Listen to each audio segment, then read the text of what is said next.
Bonjour et bienvenue pour cet Ignite Talk parcours croisé sur la revue de gouvernance au-delà de la revue de direction présentée par Biznet Vincent Yacola. Au sommaire, tout d'abord comprendre l'intérêt, puis s'intéresser aux finalités et enfin les moyens de mise en œuvre. Pour comprendre l'intérêt, il faut s'intéresser à la gouvernance. C'est le pouvoir exécutif, la prise de décision. Pour cela, on s'appuie sur les remontées d'affaires, projets, systèmes analyser et arbitrer en revue. Le pilotage de la gouvernance consiste à fixer des orientations stratégiques, déterminer le prisme de mesure opérationnelle et systémique le plus efficient et ajuster cibles et trajectoires.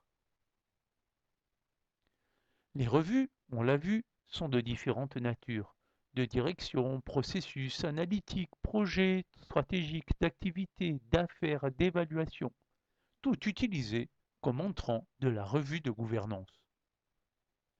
Enfin, insistons sur le fait qu'il faut prendre le temps de prendre du recul.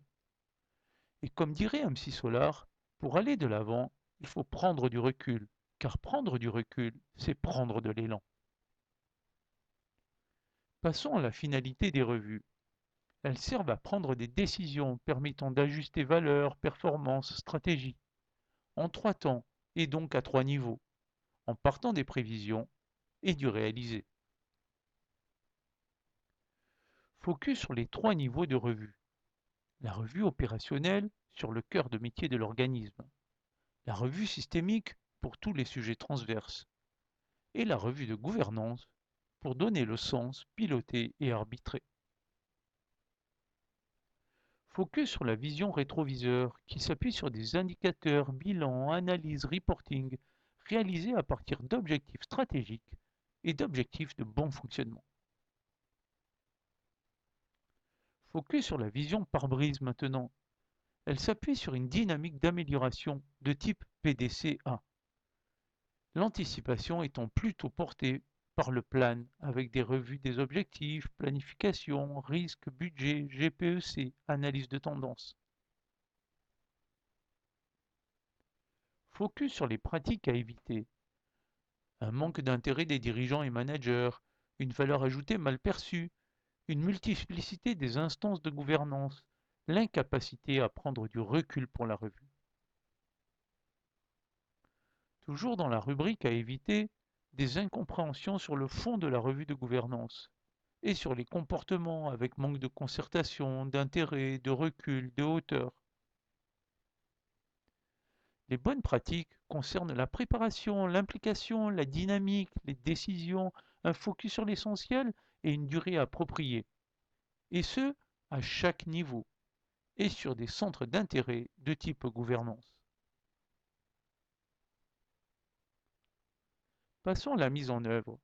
Le principe est simple, donner du sens en fixant des orientations, que l'on décline, puis écouter les retours terrain pour arbitrer. Sur le fond, diversifier les approches. Approche indicateur de performance complémentaire de type gouvernance. Approche 360 sur le plan temporel par exemple. Ou encore approche via les parties intéressées. Après le fond, soignez la forme. Variez les illustrations en utilisant courbes, histogrammes, camembert, carte mentale, météo, maturité. Pensez aussi à varier les animations, mise à l'honneur, questionnement, cartographie, actualité. Mobilisez tous les talents des acteurs présents. Sélectionnez un animateur, suscitez l'humour, le mouvement, du ludique, du collectif. Utilisez les nombreux outils d'animation pour varier les plaisirs. Quant à l'ordre du jour, il s'intéresse d'abord à l'avancement des actions-décisions. Puis, suite aux analyses préalables, il s'agit de proposer des décisions et tendances, qui sont entérinées et priorisées au point 3. Nous voici au terme de cet Email Talk sur la revue de gouvernance. Merci de votre attention et participation. Si vous avez des questions, commentez, chattez et à bientôt sur les lignes des parcours croisés.